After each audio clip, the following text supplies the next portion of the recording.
Good afternoon. My name is Jim Neal.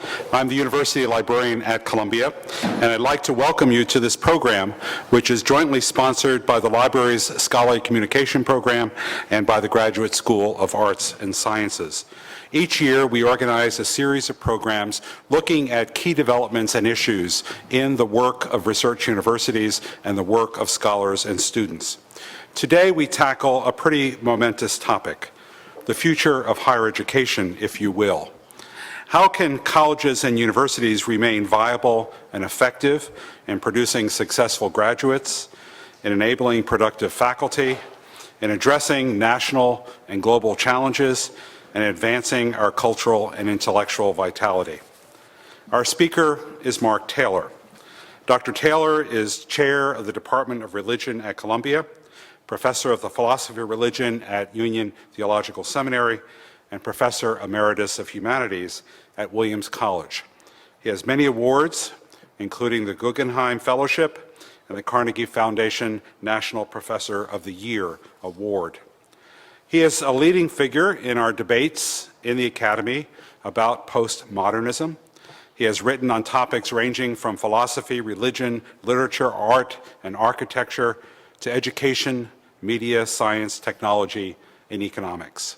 He has a very wide view of the university and where it fits into our national and global perspective. He received the doctorate grad in philosophy from the University of Copenhagen in 1981, a BA from Wesleyan in 1968, and a PhD in religion from Harvard in 1997. In addition, he has played a very major role in introducing new technologies to the classroom.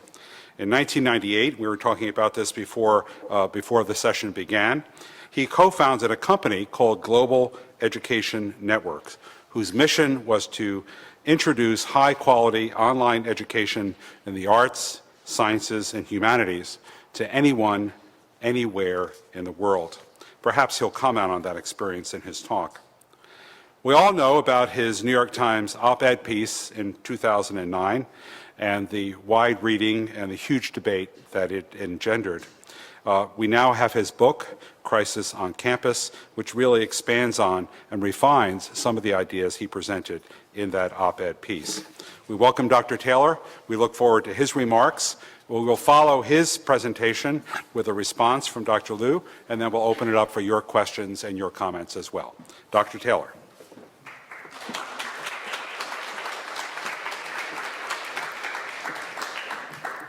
Thank you very much. It's a delight to be here, and thank you all for coming and sharing this time. I want to begin by introducing you to my grandchildren.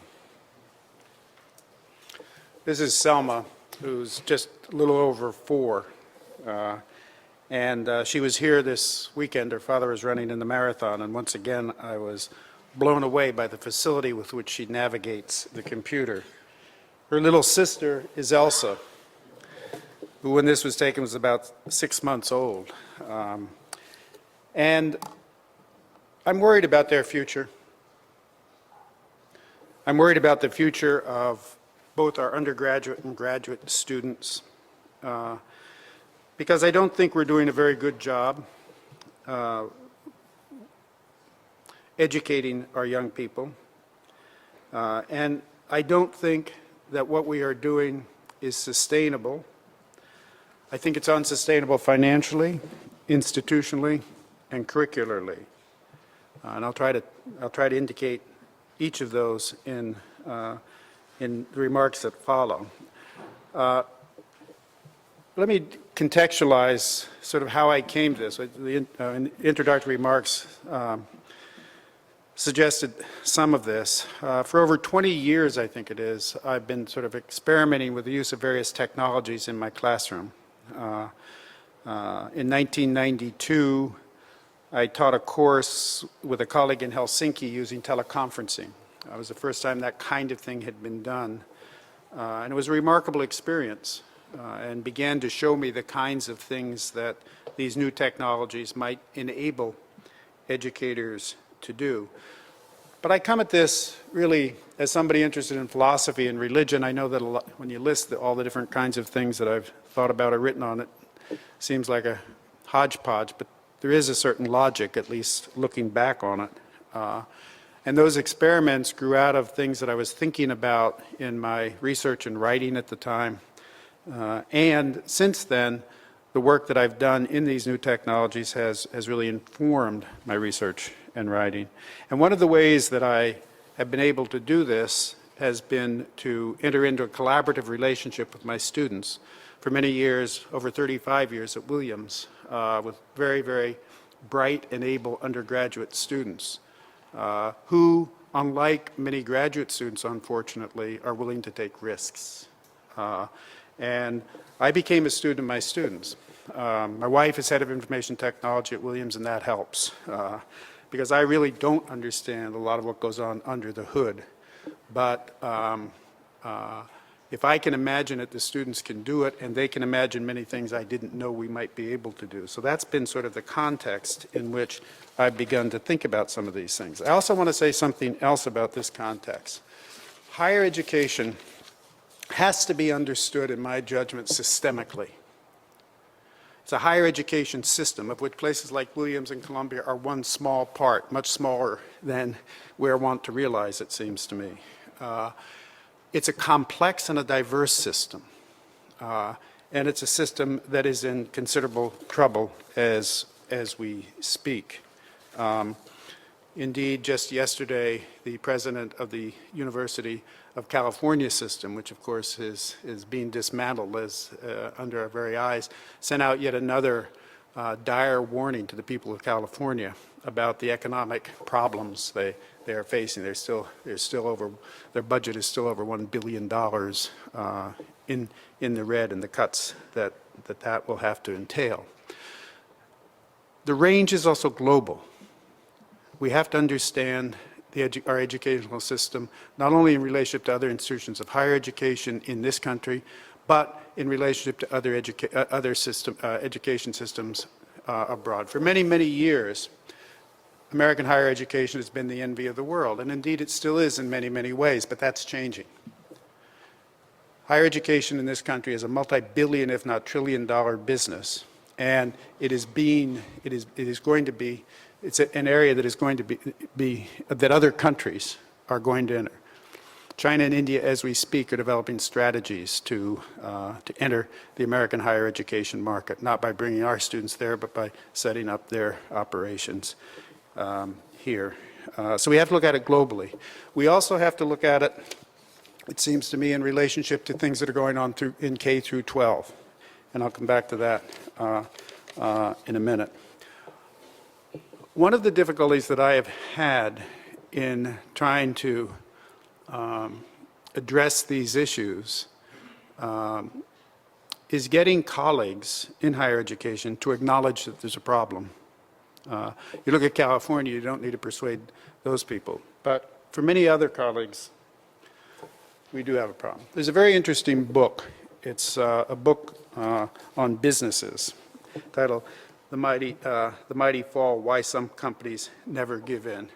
And Collins has a five-step analysis of this. And his point is that when the seeds for the decline of a company, and I want to say it's the same in the university now, when the seeds for decline are already in place, these companies are at the top of their game. They are extraordinarily successful and doing very, very well. In retrospect, you can see that everything was in place for what is going to follow. I think that's more or less where many in higher education think we are now. That very success leads to what he calls the undisciplined pursuit of more. And we have seen that repeatedly in the 90s and the first decade of the 21st century, and I'll come back to some of that. I think we see it here locally. I think Manhattanville represents precisely that kind of a problem for Columbia. Columbia is currently carrying, as far as I can figure, although it's very hard to get these figures accurately. And I asked the provost's office for figures, and they don't give them to me, so I'm not sure. I'm pretty sure these figures are right, but there are others I would like to have that I can't get. Columbia currently has $1.4 billion debt on a $5.89 billion endowment. Manhattanville is projected at $6.3 billion. Right. There's going to have to be considerable borrowing to do that. Our competitor downtown, NYU, as you may know, announced this summer that they're going to expand their physical plant by 40% in the next X number of years. NYU is currently carrying $2.22 billion debt on a $2.2 billion endowment. That's not a mortgage I would want to be carrying. This expansion, and I'll come back to that in a minute, leads to very often a denial of risk and peril, and that denial, and I think that's a stage in which many in higher education are now, a denial of the magnitude of the problem. My suspicion is that administrators understand the problem much better than many faculty are willing to, but many administrators can't publicly admit it.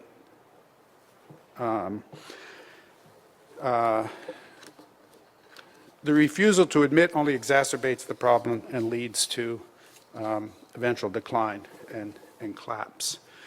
One of the things that I've been struck by as I've studied this is as I said, there's been extraordinary attention given to K through 12, and rightly so. But we have to understand K through 12 as part of the same system that colleges and universities are. And that link has not been made adequately. There's a very good book by Clayton Christensen. I don't know if you know him or not. He made his name for a book called The Innovators Dilemma. If you haven't read that book, I would recommend it to you. He studied he's at Harvard Business School. He studied Silicon Valley extensively. And it's a book whose lessons extend beyond the area in which he concentrates. This book, Disrupting Class, it's not social class, although it's related to that. It's a book on K through 12. Gives this projection of the delivery of courses online. And because it's hard to read, I'll say that in the fall of 2000, there were 45,000 online, this is for high school kids, 42,000 online courses, either online or hybrid courses being offered. By 2007, there were 1 million being offered. And Christensen, who's pretty savvy, projects that by 2019, 50% of all high school courses will be offered online. That's an astonishing fact. And part of what I worry about with Selma and Elsa is that the kind of education they will become accustomed to will not fit with the kind of education that will be available to them when they get to college unless we change the way we do business. Some of you may have seen the article in the education supplement to the New York Times on Saturday, reporting on a survey that was done of, I think it was 99 different studies. And again, this comes as news to many within the university community that online, and I quote, online education on average was as effective or more effective than face-to-face education. Again, a significant fact. I said that the problem that higher education is unsustainable financially, institutionally, and curricularly. Let me look at each of them briefly. When I look at the problem financially, I look under these four categories. I want to look at two sides. One from the side of the students and one from the side of the institutions in this. When I look at this from the side of the institutions, I will consider it in terms of assets, liabilities, costs, and income. From the side of the students, we all have seen the figures about the increase in tuition relative to the CPI over the years. They've always remained abstract to me. So what I did was I decided to calculate actual dollars amounts, taking the cost of a Columbia or Williams education today and projecting it out for the class of 2020 all the way through Selma and Elsa's school. And I figured this at about 6% overall cost. Columbia's modeling, I am told, at about 5%. If you look at the 2020 to 21, the cost of, you can see how I've divided it up here, but the cost of 4 years at an institution like this will be roughly $350,000. By the time my older granddaughter's ready for school, be 2029 to 2030, it'll be roughly $590,000. And by the time poor little Elsa's ready for school, it'll be roughly $788,000. Now, when you actually run those numbers and people look at them, the immediate response is what? It's not sustainable. And you say, correct. But what are we going to do about it? And that's where the conversation stops. From the institutional side, let's look at the four categories. Assets are down, and they're not going to go up significantly. We haven't completely recovered from the crash of 2008. I don't think we'll ever get back to where we were before that. Last year, charitable donations nationwide, not just for colleges and universities, but for everything, were down 11%. That's not going to improve, it seems to me. Liabilities are up, and a lot of that liability comes from excessive borrowing. During the 1990s and early part of this century, many institutions became involved in a building arms race. Many of the buildings that they built were not for educational purposes, but they were athletic, four-star dorms, recreational centers, and the like. And they borrowed heavily for that. Harvard University, why Harvard has any debt, I don't know. I honestly don't. I can't figure it out. But they are paying $518 million per year until 2038 to service their current debt.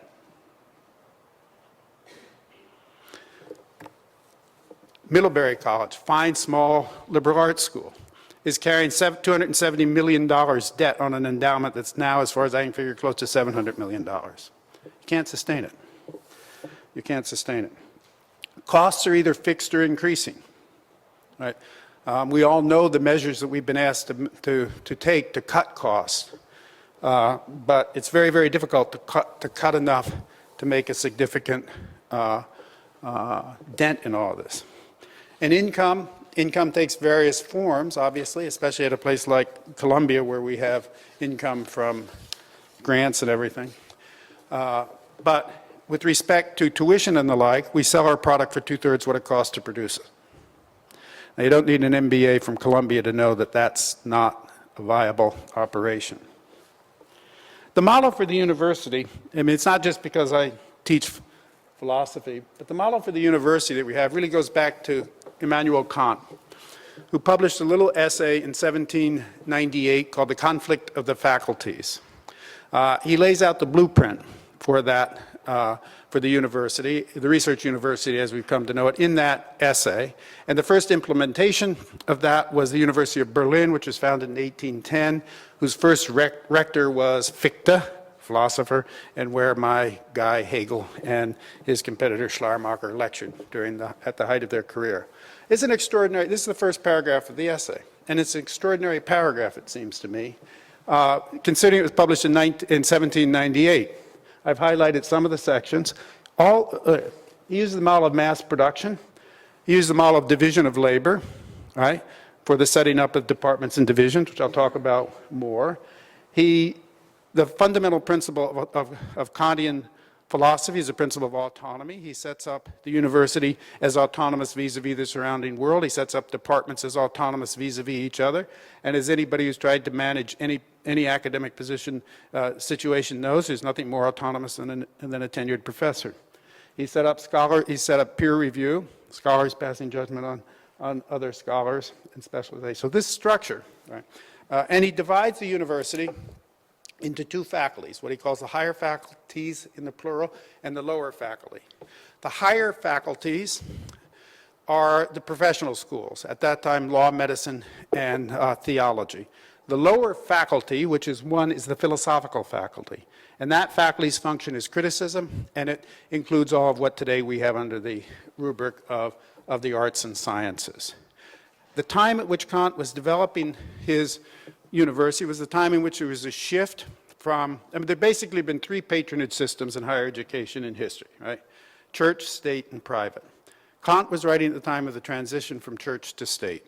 Right. So the university, as he designed it, was worked out in relationship to the emergence of the modern nation state. And the so-called higher faculties were those that would supply the needed workforce for the emerging nation state. Those faculties, members of those faculties did not have academic freedom, but were subject to censure on the part of the state. The lower faculty, which is philosophical, and includes all of these schools. I think, as far as I can figure, that's why when you get a doctorate in chemistry, it's a doctorate in philosophy, that it's under that kind of general faculty. Its function is criticism, and there is academic freedom related to that. That model stays operative all the way down to the present day, but it has interesting implications, it seems. There's a certain logic to it. And that logic, it seems to me, is something that we now need to rethink. Again, I mean, as I said, I think about these things in philosophical terms. So the way I'm trying to understand this is the place of the university in the larger world, and the place and the way in which the changes that have taken place in the last half of the 20th century have impacted that world and the university by extension. I think the most important shift that has taken place is not so much the emergence of what people talk about as information society, but the emergence of what I talk about as network culture. The world didn't change when we introduced information processing machines. The world changed when we linked them up. It's created a new infrastructure. We see that infrastructure in the world of finance. We see it in the world of media. It's also operative in the university. And these networks, and I'll talk about this more, have a different operational logic, right? And that different operational logic calls for a different structure of knowledge, and the different structure of knowledge calls for a different institutional structure, and the different institutional structure calls for a different kind of activity within that structure. The industrial model is basically one we all know, mass production, as Kant said, which entails a certain kind of standardization. One of the questions I began to ask, and one for which I don't have any answer, is about the courses we teach. Why is every course more or less the same length? Why do we have a set number of courses? At Williams, it's 32, I don't know what that are required in order to graduate. Why is college 4 years? It's all a quantitative, standardized model. Need not be so, right? This structure is hierarchical. I'll come back to that in a minute. It involves a linearity that goes with it. And it is a world of walls, it seems to me, or of different kinds of silos. Since with libraries, I thought we'd try to talk a little bit about different kinds of search technology, except I hesitate because I may get it all wrong. But the Dewey Decimal System, think of it as a search technology, right, which we divide everywhere. And then think about the way in which we structure our courses. The increase in number of courses as students progress through a series of courses, very often in a linear kind of sequence, although that too will vary from field to field and area to area. Some areas, I mean, you do have to know a certain kind of math because you do a certain kind of science. It's not as necessary in some of the humanities, it seems to me. But there's a movement toward increasing specialization, and with that has come an increasing fragmentation. And I think both of those are problematic. Because I think, and I'll come back to this, I think one of the problems with the university as we now know it, and certainly at the graduate level, is the degree of hyper-specialization. In the religion department that I chair, we have 10 full-time faculty members. We work with Barnard, and we also work with UTS. We have 8 subfields. Makes no sense, and it's not sustainable. Right? And until recently, those subfields were as autonomous, again, Kant, as philosophy and history are. And a student from admission to comprehensives to thesis would only work within the subfield, with maybe one course or 2 courses that would link across those fields. It's not the way the world's structured. Then we divide into further divisions. Divisions, departments that, and these are very, we all know this as we try to cooperate and collaborate across line. Columbia is better than most in sort of many of the institutes and centers that they have, but power is still distributed by discipline and by department, right? And power basically means money and positions and all this.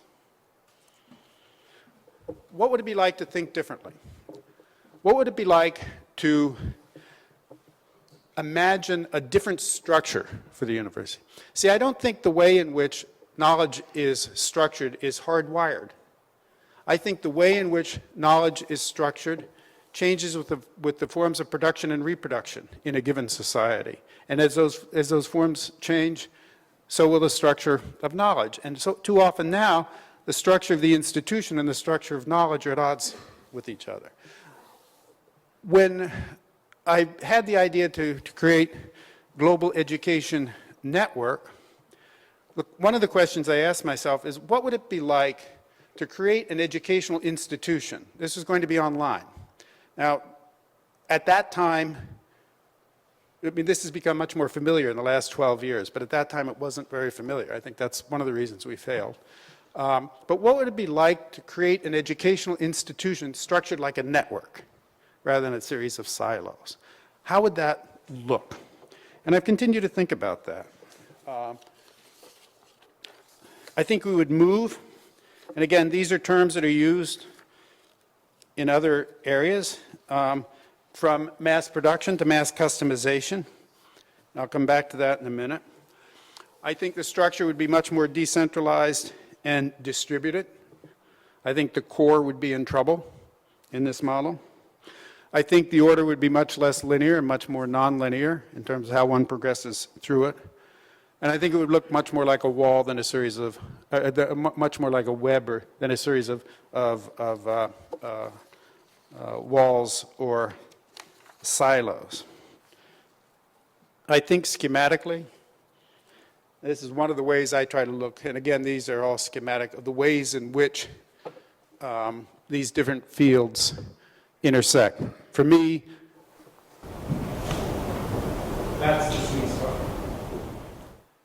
where they overlap and intersect. And all this is in constant motion and development. Here's another search engine, right?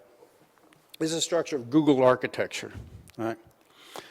So what if that architecture became something like the way in which we organized knowledge, so that we would not necessarily have departments and divisions, but we would have problem-oriented foci that would cut across disciplines and across problems. We've started to try to do that in the religion department. I said when I came we had 8 subfields and 10 faculty. It's important to have specialization. It's important to know about different traditions and like, but that's necessary but not sufficient. All right? Action takes place at the interstices. That's where creativity occurs. We all know that. It's where stuff crosses over. It's in that liminal space that the new emerges. So what we've done has been to identify, after a year of study, 5 problem-oriented, we call them zones of inquiry, that cut across disciplines and across traditions. We have body, which includes race, gender, and the like, but eventually will include things like neuroscience and biomedical ethics. We have space, which includes everything from sacred space and architecture to cyberspace, migrations, and the like. We have time and modernities, different notions of temporality and different ideas of modernity. We have transmission, which looks at the different ways, institutional, textual, other that different religions or cultural formations are transmitted. And we have media, which includes everything from writing to speech to internet to mosaics and even to ghosts. It's a way of trying to create spaces for discussion between and among these different areas.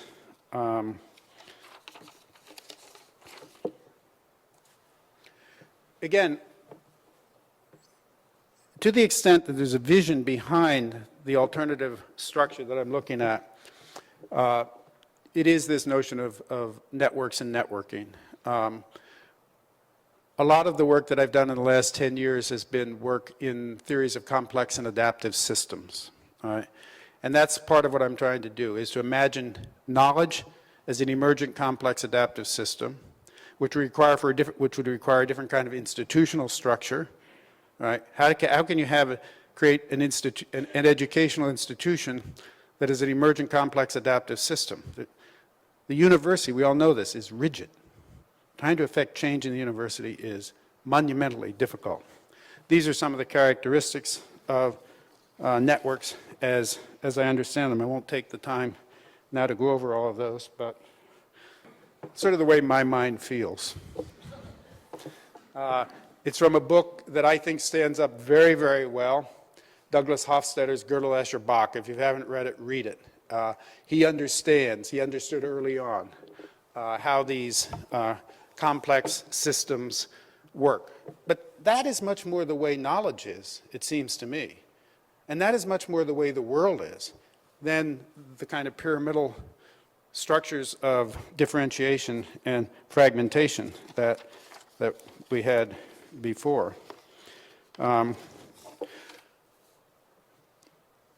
Again, we have to think of the complexity and diversity of the higher educational system. It's a systemic problem. We misunderstand the nature of, this, of students in higher education today. What we take to be the traditional student, the 18 to 22-year-old undergraduate we have in our classes here at Columbia or Barnard or wherever, that cohort comprises only 15 to 18% of the total number of students in post-secondary education. That means that 80 to 85% are what we call non-traditional students. Now, I include everything from junior college to students in the state systems and the like.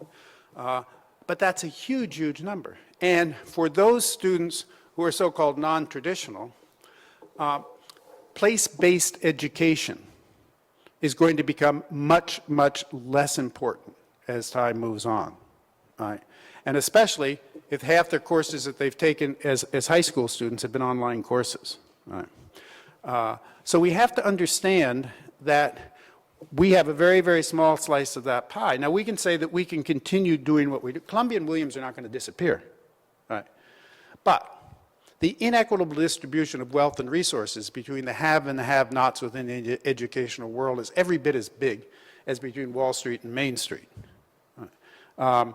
Whereas our faculty here teaching a full workload, and we all know there's a lot more to teaching than being in the classroom, but are in the classroom 140 hours a year. At Williams, it's 120 hours a year. There are places at college, at state schools and like, where faculty members are teaching 9, 10 courses a year with 7 or 8 preparations, 300 students, and no TAs. One of the difficulties, I think, also is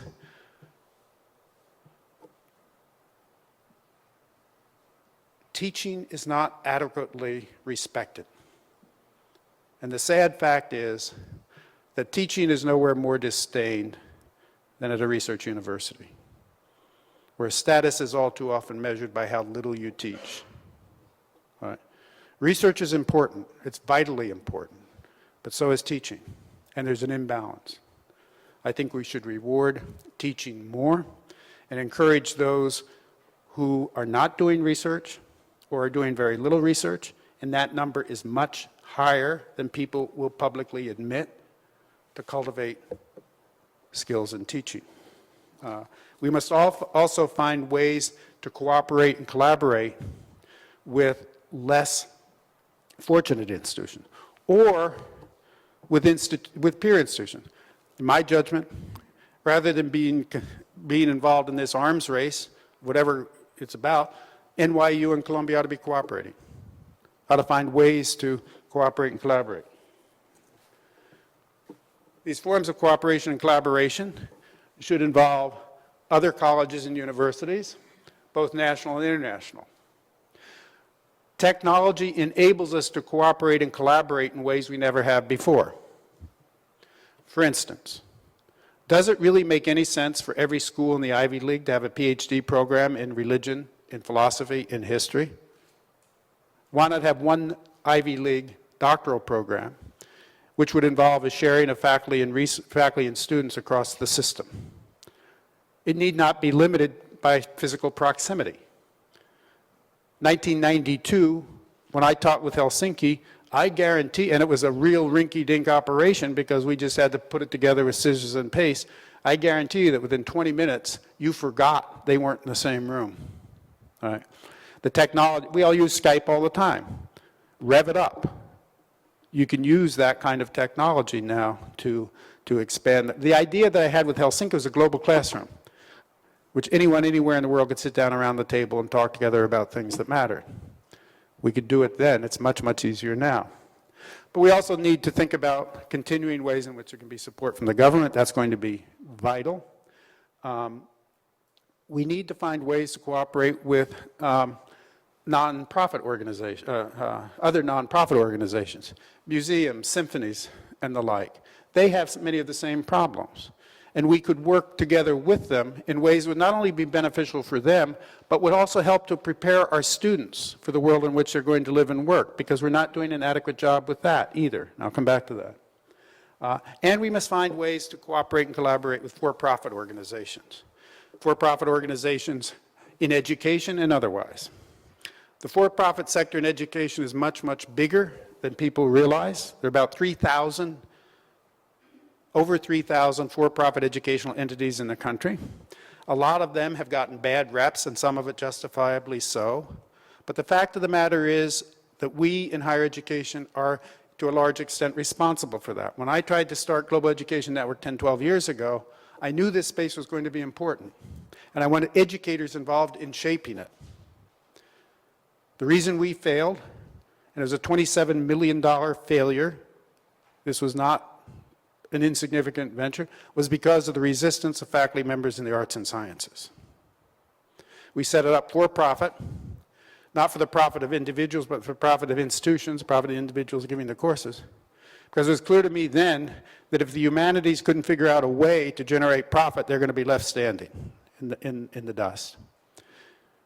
And our vice president told me a year ago that moving forward, those divisions and departments that generate revenue are going to be those that are privileged. That's the reality. So how do we cooperate with some of these for-profits in order to continue to provide the education that many of us have committed our lives to providing? So what do we do about it? Some of this should already be clear. We need to restructure our financial model. And that will entail very, very significant changes. Some of that I've suggested already with forms of cooperation and collaboration. We're going to have to downsize within. Right? Other figures that are very difficult to get a handle on for me are the extent to which administrative costs and personnel have increased over the last 15 or 20 years. In some cases, there are good reasons for that, and others they're not. Right. I think the expenditures on interscholastic sports and athletics are irresponsible at this time, given the financial problems we face. I think all interscholastic and sports programs should be shut down, and the money should be used for educational purposes. Since September, I've been trying to get the figures for the budget of Columbia's interscholastic sports program and athletic program, and they've not been forthcoming. But it's a lot. Those resources could be used elsewhere. We can share faculty. We can share students. Some of that will involve outsourcing, right? People don't like to talk about that, but it's going to become increasingly important. Not all schools can do all things, right? We're not going to be able to offer all subjects, right? We're not going to be able to offer all subjects with personnel, with faculty members teaching here. That's where telepresence becomes another option or alternative. And we're going to have to figure out, as I said, how to cooperate on a global level. We're going to have to reorganize the curriculum in some of the ways that I've tried to suggest. Move away from the fragmented and siloed to create a curriculum that is more porous, that allows for more intersection and collaboration. I think we're going to have to move toward a rethinking of certification principles. What do I mean by that? I talked about mass customization. I asked the question as to why all courses are the same length, why it's 4 years, so on and so forth. Right? It's a model based upon a quantitative principle, that is, certain length of time or certain number of courses. What if we shifted from quantitative to qualitative mode of assessment? It's not the number of units you acquire, but the knowledge that you have. Right? The introduction I mentioned, I have 2 doctorates. One's an American doctorate, which is traditional, certain number of courses, general exams, and a thesis. In Denmark, the doctorate is much less common. It depends upon the presentation of a published thesis and a public defense. No courses, no exams, just a test of knowledge in that way. We could find ways which would involve much more flexibility. That's what we ought to build in at every juncture, flexibility and adaptability, it seems to me. We could find ways to allow students to do that. It then might take one student 2.5 years to get his or her degree and one 6 years. Right? It has to become more flexible, but we'd have to figure out ways to assess that certificate. As I've said, we have to reassess the balance between teaching and research. Research remains important, but teaching needs to be taken much more seriously. I think we need to teach more, and I think we need to teach longer, because the physical facilities of most institutions are not being adequately optimized at the moment. There's another one I forgot to put in here, and I apologize for that. We have to enable students to cultivate new and different kinds of literacies, and I think this is important for many of you in the operations here at Columbia that you're dealing with. We're not really preparing our students very well for the world in which they're going to live and work, whether that's at the doctoral level or the undergraduate level. At the doctoral level, it's irresponsible. There have been no jobs in most areas of the arts, humanities, soft social sciences since 1970. I know. I was in graduate school the year they dried up. Right? But we've continued to turn out students, giving them skills for which there's really no market, right? Ever since then. Right? I think students ought to be able to produce theses in alternative media, whether it be digital, whether it be web, whether it be film and the like, across the board. Right? I think they ought to be able to develop those skills which might enable them to do something other than do what their faculty members are doing, because they're not going to do that. Graduate education has been a process of cloning. It's to produce students to do what the professor does. But they're not going to be able to do that. So we either have to stop what we're doing, or we have to find other ways in which students can develop can use the education that we are giving them. And I would say that same thing at the undergraduate level as well. They still have to learn to read and write in traditional forms, to be sure. But again, that's necessary but not sufficient, in my judgment. Working in multimedia, and I've done a lot of it, it creates enormous creative possibilities. You know that. Some of you work in that. But graduate students especially are extraordinarily hesitant to explore these possibilities because they're chasing a dream that is never going to be realized. Finally, we need to reconstitute the workforce. And what do I mean by that? And unfortunately, this is what a lot, in responding to stuff I write, this is what most academics focus on exclusively. But by putting it at this point, I want you to see that it's part of a much bigger complex, as I see it. We need to abolish tenure and impose mandatory retirement at 70. Tenure makes no sense. It's justified primarily,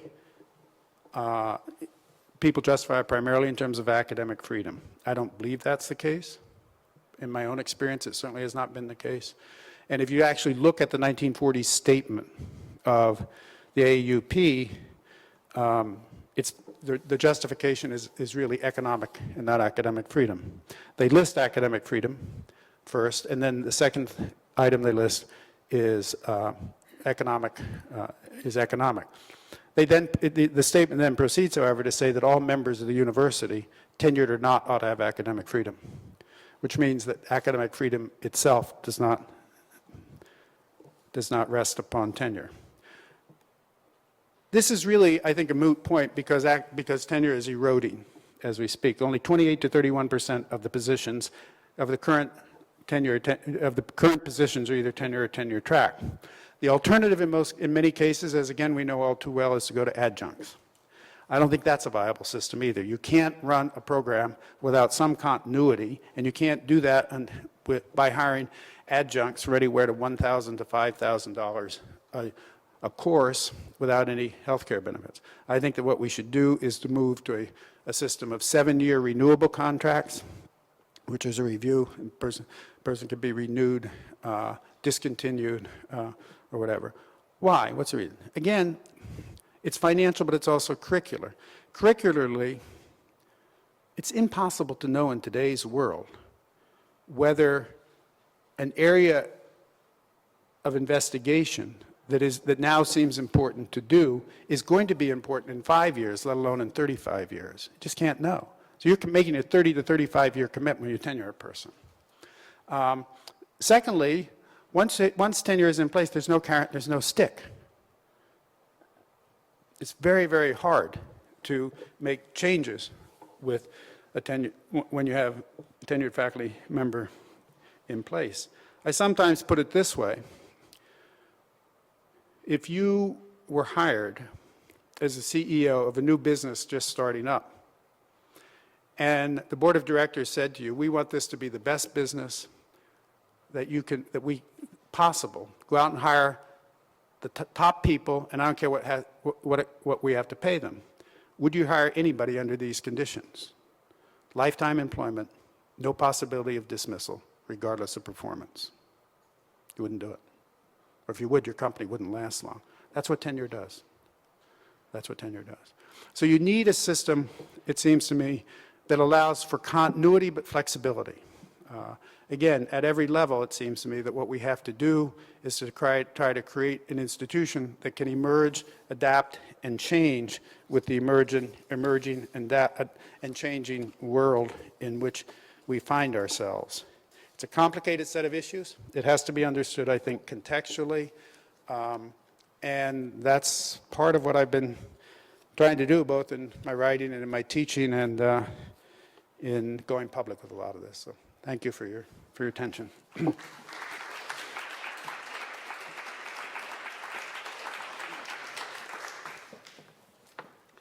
Thank you, Mark. In some ways, I feel that the libraries have picked up your challenge in some ways and thinking differently about our relationship with other institutions. Many in this room will know about the efforts we have launched with Cornell University, Cornell University Libraries, Columbia University Libraries, a program we call Too Cool, with a goal to try to integrate about 30% of our operations over the next period of time to the benefit of both institutions to really redeploy our resources in areas of new need. We also found ourselves about a year ago in conversation with NYU and NYPL, New York Public Library, realizing that 3 of the world's leading research university libraries sit on this island called Manhattan and barely talk with one another. And we now are launching an effort to try to build a research library for New York through the work of these 3 research universities. And for the first time in the history of humankind, a person who's a PhD student or a faculty member at Columbia will be able to walk into one of the research branches of New York Public Library and actually check out a book. No one has ever done that in the history of the world. So some really important developments in terms of building with limited resources a capacity to do more. We thought it would be very valuable to have a response to Mark's comments. And we've invited Dr. Lydia Liu, the Tam Professor in the Humanities and Professor of Chinese and Comparative Literature in the Department of East Asian Languages and Culture at Columbia. She's also the Director of Graduate Studies in the Institute for Comparative Literature and Society. She is regarded as one of the nation's foremost scholars in modern Chinese literature and culture. She has published widely in literary theory, cultural translation, material culture, and postdoctoral empire studies. Her book, The Clash of Empires, examined the earth-shattering encounters between the British Empire and the Qing dynasty during the Opium Wars. Her latest book, which is published by the University of Chicago Press, is titled The Freudian Robot, Digital Media and the Future of the Unconscious. So this is an individual who works in creative and innovative ways across many fields of study. And so we've invited Dr. Liu to provide a response today. Lydia.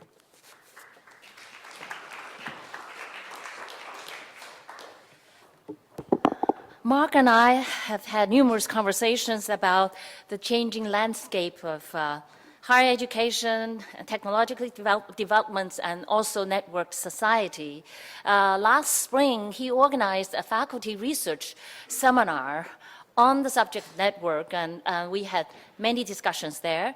After his book came out and I read it, and we also have exchanged some views in private. I'm very happy to have this opportunity to have an open conversation here. I think this book has succeeded in forcing us to confront some major problems in higher education, what he calls a crisis. And I think he offers some powerful arguments about the escalating cost of college education, as you have seen, and the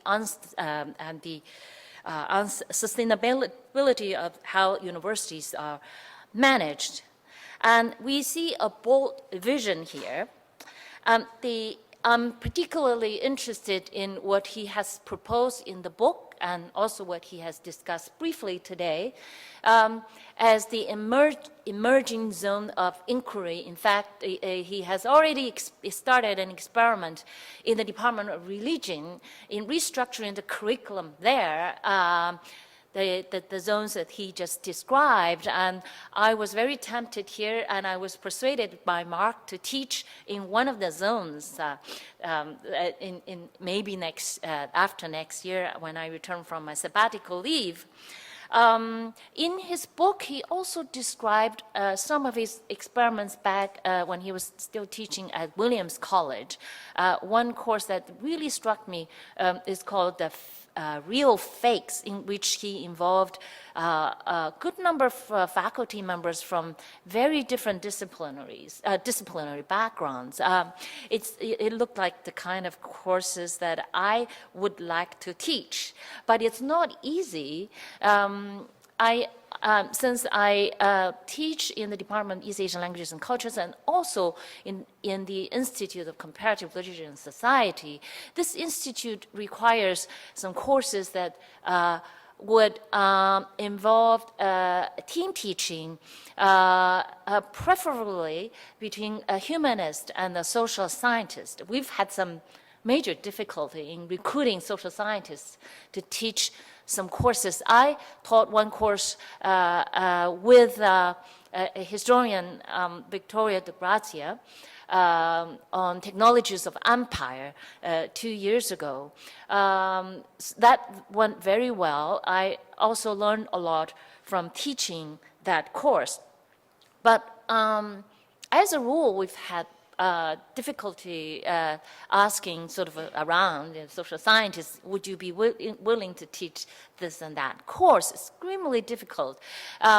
This is, of course, this can be explained by what Mark says, that the walls, divisions. How do we break down the walls? I think Mark has raised some very good questions. And how do we reorganize the production of knowledge? In his book, he's proposed some solutions which may sound drastic to a lot of my colleagues, because you would have to shake up the entire institutional basis. How do you do this?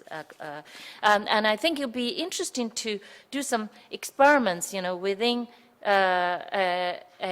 certain areas. I think it's good that Mark has studied the experiment in the Department of Religion. Now, I also think the academic commons is a wonderful idea, and I sometimes get anecdotal accounts from students abroad who say that they use open online courses on the website. These are of limited availability, and I've checked, and they told me, well, Yale University and MIT, they have these free online courses that we find very useful, students in China, for instance. Okay. So there is this awareness of what might be the best way of making these resources available to people elsewhere. Now, Mark mentioned that he experimented with the for-profit online course project, but failed. But of course, there are other people who are still experimenting, and this is still going on. And I would be curious to see what the future of that will be. And now, this is something that I also raised with Mark. Mark's book, Crisis on Campus, presents as both a financial argument and an intellectual argument against the status quo. And I think he also presented these arguments today. It actually preempts knee-jerk reactions against change.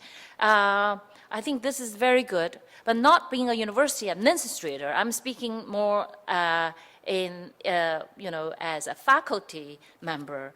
I'm more persuaded by the intellectual argument. Because we cannot pretend that the world has not changed or the digital revolution of network culture isn't here. Now, but if the old Kantian model no longer fits a global network society, should capitalism be the driving engine on both Wall Street and Campus Walk? Now, so my question for Mark is whether there is a point where his financial argument will come into conflict with his intellectual argument as how higher education should be reimagined and restructured. What would you do, for instance, when you see a conflict between the demand of a company that invests in a biogenetic lab research, and the objective of some other scientific research that obeys some other logic? Should the faculty member then make a compromise? I think this is, of course, a point that has already been raised by a lot of people, including our former provost, Jonathan Coe, in his recent book, and also Derek Bok, former Harvard University president, especially in the book Universities in the Marketplace. In any case, these are the questions that came up when I was reading his book. Another thing that really also struck me as I was reading was when he talked about the widening gap of inequality. He has the haves and have-nots between top-notch universities and non-elite schools and colleges. His email exchange with this young woman college teacher is really disheartening as to how serious the problem is, because of the lack of interest in teaching among elite schools. And so how do we solve this problem? And I think what he is pointing out is also supported by other recent studies, such as a book called The Race Between Education and Technology. Now, in this book, the co-authors Claudia Golden and Lawrence Katz suggest that whether inequality increases or not is best thought of as an ongoing race between education and technology. Based on their study of the histories of the US labor market and educational institutions, Golden and Katz conclude that whereas education was winning the race for most of the 20th century, technology caught up in the 1970s and has since prevailed. Now, the root cause of the recent growth in inequality is not the faster technological progress in the past 3 decades, but rather the stagnation in the level of education of young Americans. So this is the conclusion that they draw in that book based on a lot of statistic studies.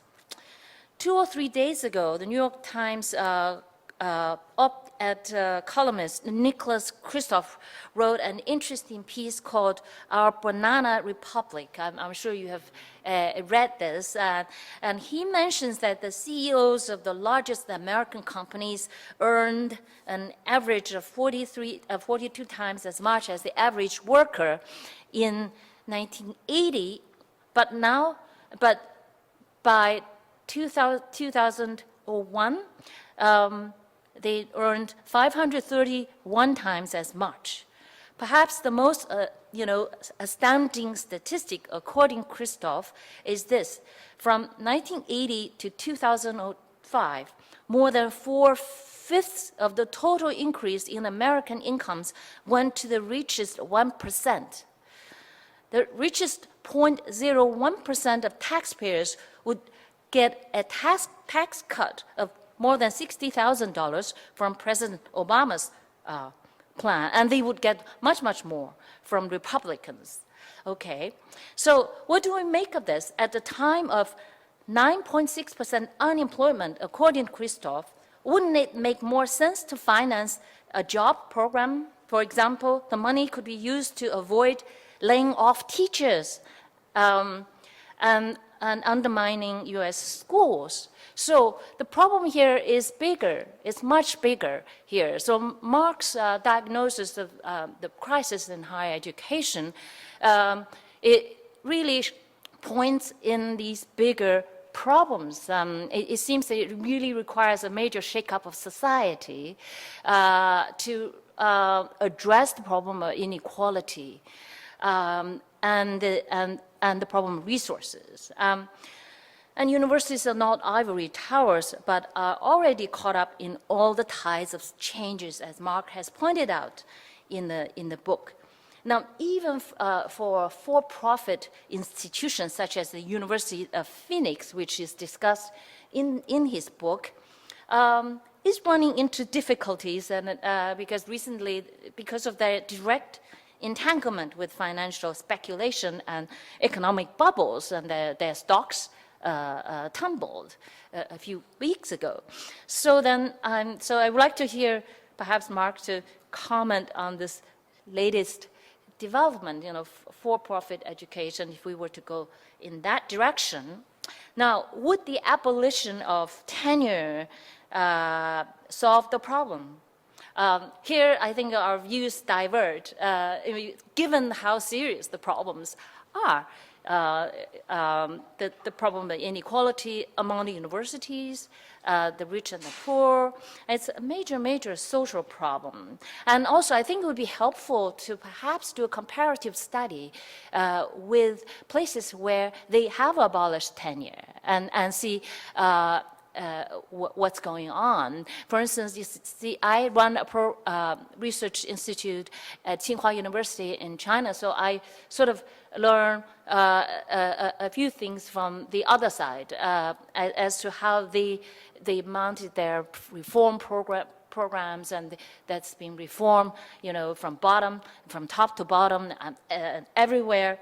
And the problem there, because they have some kind of a 7-year contract. Problem there is that people are locked in this cutthroat competition for company investments, because it's not considered an ethical issue to invite some companies to invest directly in your lab experiment. So people are locked in these competitions for companies and also private investments, and also from government, resources, because there's sort of a reward punishment system there, which is directly related to how well you can attract the funds. So a comparative study, with educational systems and also the reforms that are underway elsewhere would then perhaps help us think more about these larger the larger vision as to what would happen. I won't comment on the issue of academic freedom versus tenure because you've already addressed it in the book. But then I think these issues need more careful consideration and planning. Thank you.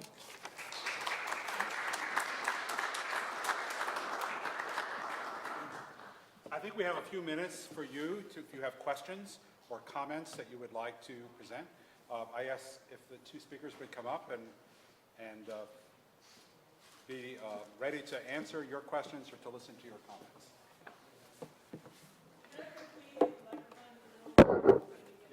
Let me just add, we are recording this. We've always recorded these lectures, and they go up on the web, and thousands of people all over the world come and look at them. So, and they do. So, please. Thanks for telling me that. Thank you so much for these talks. I have to say, it felt as if I was hearing two completely different discourses just now. I'm somebody who returned to the university in my mid-50s for a graduate education, and I am in pretty much total agreement with you, Dr. Taylor, but coming from a corporate experience and career in medical education, it seems to me we're looking at the same paradigms in both of those fields. In medicine, you have this remarkable fragmentation and intensification of silos, a total inability, or almost total inability, to get patient coordination among different disciplines and different specialists. And the current reforms that we're doing are basically just kind of pouring more money in the same system. And it seems to me with education, the problem that we have in both of these cases is trying to get the entrenched interests, including the faculty and the researchers, to give up that power and money in order to make these changes and actually put the students or the patients first. And Dr. Taylor, I could see now why you've had such a difficult time getting people to acknowledge a problem. What would you suggest in terms of trying to get the focus to change more radically? There's no simple answer. I think you're absolutely right on.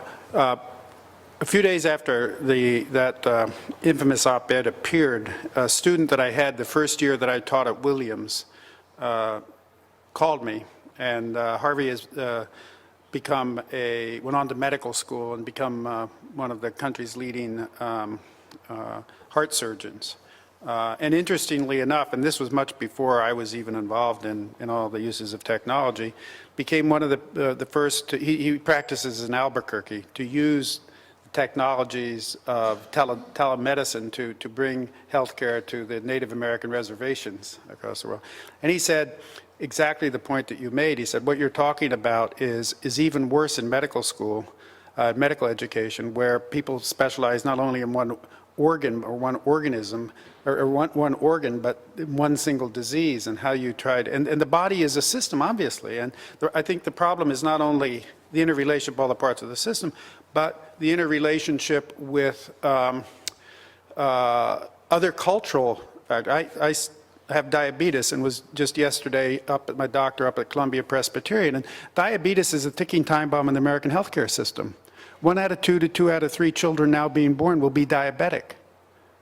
We can't sustain that. Now, diabetes is not, it's a physiological problem, obviously, but we know it's a social problem. It's an economic problem. It's not an equal opportunity disease.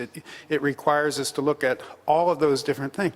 How do you bring, I mean, I've been trying to argue these points for over 20 years, and the slim hope that I have is that economic exigencies are going to create the possibility for reforms that rational argumentation cannot.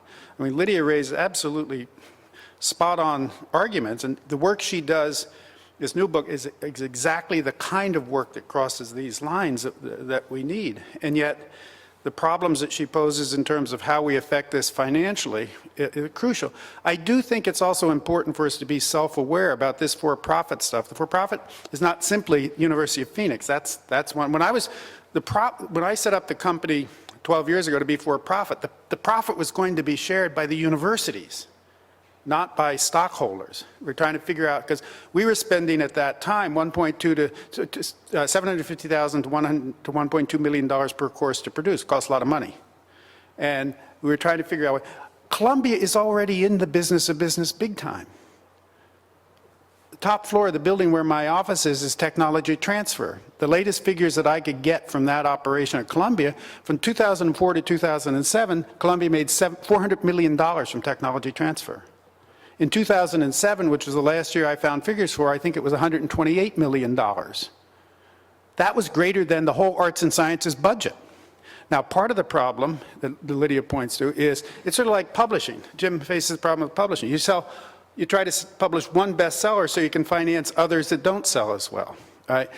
That's part of the way you have to do this. The other thing that's important, when we started Global Education Network, one of the people who was on our board was a guy by the name of John Newcomb, who was then the CEO of Simon & Schuster.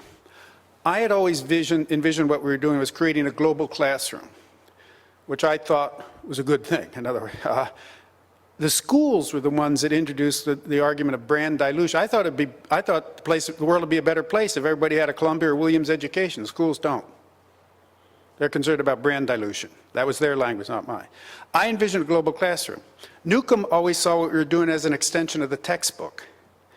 And the fact of the matter is we were both right, because part of what these media does, and this now is relevant for the information technologies and libraries, it obscures the line between teaching and publication, because publishing is, after all, rendering public, and that line will change as we move from the scholarly monograph as the norm to courses that will take these different forms and the like. So there are all of these kinds of ways that we need to try to work this, but I mean, apart from real financial crisis, it's hard to see how you make things move. I mean,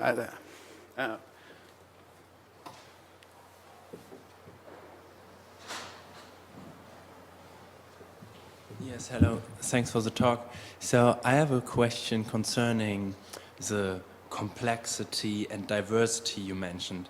If this is true that there's a lot of complexity and diversity in university systems, in what knowledge is important and so on, what is the consequence? Is the consequence that we have more online courses, more diversity in knowledge, more different options for students, or should be the consequence that the university has the function to give a strong structure, a core knowledge, a core vocabulary. So I'm from, for example, a visiting scholar, talking to other sociologists here, then we need a common framework, right?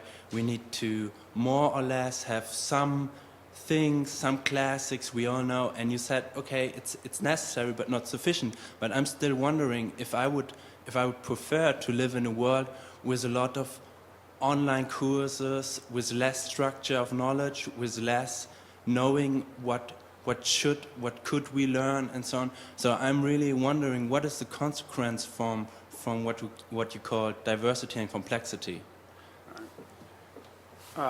Again, good question. I mean, diversity and complexity, I think, are, increasing diversity and complexity are cultural phenomena. And I think that in part, is a function of the networking of the world. I mean, it seems to me to just be a descriptive fact. Having grown up when I did, having studied many of the things that I have studied, I'm always suspicious about cores and foundations. And yet I understand the kind of issue that you're in. I want to be clear. I'm not talking about online education simply for its own sake. Right? The question becomes, how can we deliver what I think is quality education to more people at a reasonable cost? Because when you look at the facts and figures, I mean, the figures that I gave you, Berkeley, I think, is now up, with the most recently, I think a year at Berkeley now is up to $50,000. Now, whether or not the consumer, if we use that, pays that, somebody's paying it, right? And it's not sustainable. So how do we do this? And I mean, the one question that we never got to answer with Global Education Network that I mean, how, and I don't know the answer, is how all of this scales, you know, with all of that. In terms of the question you raised, I think that part of what is involved with this is a shift in the role of the teacher. I mean, basically, the way we teach at Columbia is the same way Kant taught, right? You have 3 size courses, large, medium, and small. Lecture, discussion, and seminar. And when I go over and meet in my class, I stand up there and lecture, right? Now, I have a close friend who teaches at Irvine. His course in religion this semester has 1,000 students in it. Now, there is no qualitative difference in my judgment between a student sitting there in a room of 1,000 students and a student sitting in his or her dorm with a video clip running. I don't think that's the best use of that kind of technology, right? So, you know, there are all these different kinds. So I do think that the role will shift more from, what, hierarchical authority to mentoring and advising. That's not going to be less work. In some ways, it'll be more work. But it will put more responsibility in the hands of the student, and that's, you know, and that's, and at that point, I mean, what we've done in the zones with, in the religion department is to develop a list of suggested books, some of which we expect each student in that area to read, and the rest of which the student will work with an advisor to work out to decide which ones are needed for what he or she is interested in. So there will be much less of a role, much more of a role of advice. But again, these are changes, as I understand it, and I'm not a specialist, we have a terrific teachers college over here, these are changes that kids are going to come to us having become familiar with from K through 12 already. And you think a kid that's been doing it that way is going to be satisfied to show up and be told that he or she has to be in a certain place at a certain time for a certain period to sit there and take notes? No way. I wanted to ask Lydia a question. Mark, you suggested the idea of multi-institutional PhD degrees. And so bouncing off of that, I'd like to ask Lydia, do you see it desirable to move towards an Ivy's PhD in East Asian languages and cultures? And if it is desirable, what do you see are the principal barriers to getting to that objective? In fact, on the PhD dissertation of some graduate students from NYU, it's already happening. I mean, of course, because we're in the same city, and you know, faculty do this all the time. You know, we have students who write dissertations and then invite outside members because we don't have the expertise among our faculty in a particular subject. So it's already there, except that we have not sort of structured it in a way that would make students make it easier for students to do that. I think there's a rationale for doing this kind of collaborative work. I'm all for it. And in fact, I encourage my students to go out of their way to invite faculty with, you know, from other disciplines to sit on their committees. There's another slant to this, and which I think. So let me take my own department. Suppose there were, I mean, PhD graduates in every program in religion have the same problem. There are no jobs. So suppose that rather than having 8 PhD programs in religion, there were 1 Ivy League program. And let's say that that program were located at a particular institution. You might have a core faculty there, resident faculty, some of whom would come from that. Let's just take Columbia. Let's say it's at Columbia. There are 4 people from Columbia who are on that core graduate program, and then 8 that would rotate through on a 3-year basis from other schools. There would only be 1 PhD program. You might still have programs in all of the different schools at the undergraduate level, but with fewer faculty at that point. So it wouldn't just be that you would have the NYU and the Columbia PhD programs cooperating, but there would be fewer PhD programs. There would be, instead of 8, we would have 1 that would be shared. And there would then be fewer PhDs turned out, right, there would be, and again, I understand the problems with it, there would be fewer faculty required and so on and so forth. Would that, and again, you're not, you could do this with China.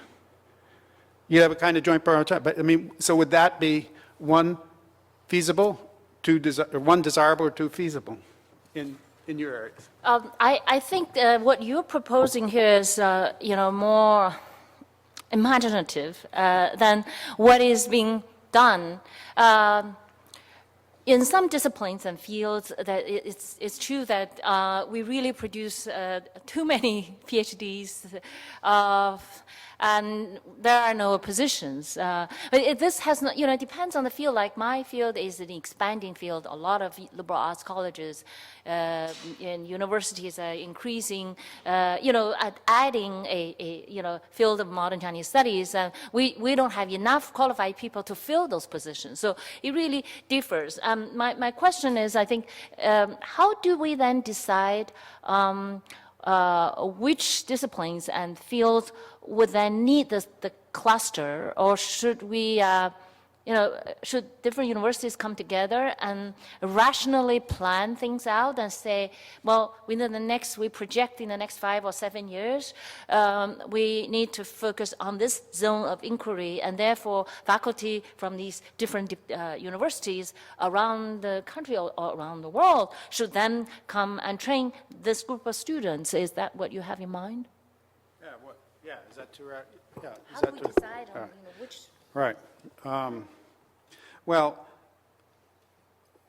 this is another enormously complicated set of issues, and we must also recognize that the issue of tenure is related to faculty governance, and faculty governance is also a big problem when you're asking how do we decide, or who decides in some of these things. I think, yes. I mean, again, if you think, right, the problem with the Kant system is autonomy, that everything's seen as separate. So we have these different departments. But yeah, I mean, wouldn't it be radical if a group of schools came together and said, let's figure out how we can share resources? The model that I just suggested was on the table in the 1970s. It wasn't until the early 1970s that state schools felt free to allow their institutions to teach religion. In the early 1970s, a friend of mine was hired by the State University of New York to develop a system-wide program for religious studies. And the system that he developed was the exact one that I've described. It was going to have a graduate program centered at Stony Brook, which would consist of a subset of the Stony Brook faculty who would be permanent on the graduate program, and that there would be an undergraduate program in each of the state branches. Over the course of years, different faculty members from those different branches would be in residence at Stony Brook for 3 or 4 years to serve on the graduate student faculty. So all of those branches were involved with cooperating and trying to set this whole thing up. It was a much more efficient system than having 5 graduate programs in the study of religion at different state university branches. You don't need them. So we could, we could do that. But again, the only way in which look, here's the principle. Competitors have to cooperate. We have to move from a system of simple competition to cooperation, right? Now, is that radical? Yes, it's right. Part and parcel of what feeds that competition is this mania of rankings, all right?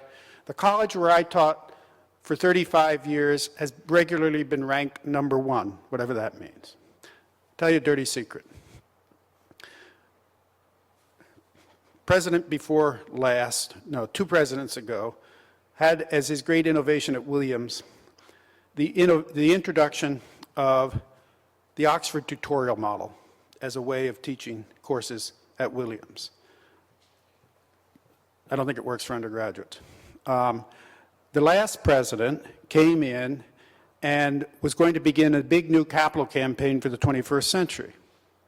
And so they said they did an educational review. This was like, I don't know, 2000, about that time. They came around and asked people what they would do about curricular review. I said, well, you can't be serious. This is, what, I don't know, 15 years ago, 10 years ago? I said, you can't be about curricular review unless you abolish tenure and do away with the departments. Well, that's not going to happen. We developed an alternative proposal that was basically the zones proposal in a different variation, and we couldn't even get it to the floor of the faculty. Right? His innovation was to extend the Oxford tutorial program, and that became the cornerstone of the $400 million capital campaign for the 21st century. Why did he do that? One reason: U.S. News and World Report rankings. And he was public about it. Williams had slipped to number 3. And the reason it had slipped to number 3 was student professor class ratio. They introduced the tutorial program, and they not only count, so the way their tutorial program, say 10 students sign up, you meet in groups of 3, right? They count each session as a course with 3 students. Since that accounting system went in, Williams been number 1. Now, that's messed up. But it shows the competition. And I wrote an article, an op-ed in the Times last summer on this whole Columbia NYU thing. And the example I took there was philosophy. Merge the departments. Why did I choose philosophy? Because X number of years ago, NYU made this decision to become the #1 philosophy department in the country. They go out and hire all these people at very, very high salaries, and you got people uptown competing with them. Makes no sense. So trying to figure out ways in which there can be cooperation and a sharing of resources. So, but you know what goes on. I mean, a couple of weeks ago when the rankings for these graduate programs came out, everybody's sitting around in pins and needles waiting to see what we're ranked.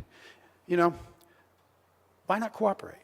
Why not share resources? Faculty, finance. I mean, that's what makes sense in a world of limited, and it does lead to a certain kind of redistribution. I mean, Lydia touched on some of this stuff. The young woman she mentioned is a Columbia graduate.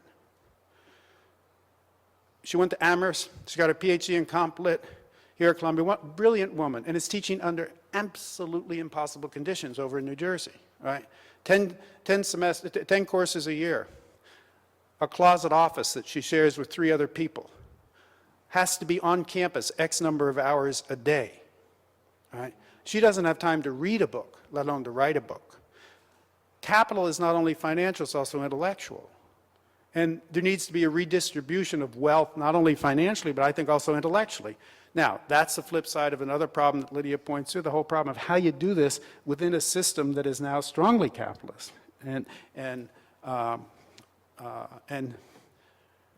in which there's going to be decreasing support from the government, because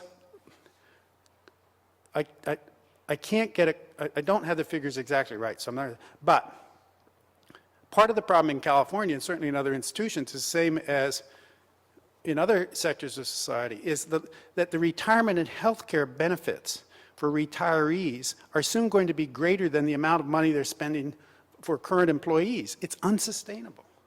Right? So how do you, I mean, within that kind, so there's certainly not going to be any kind of increase in governmental support in a lot of these areas.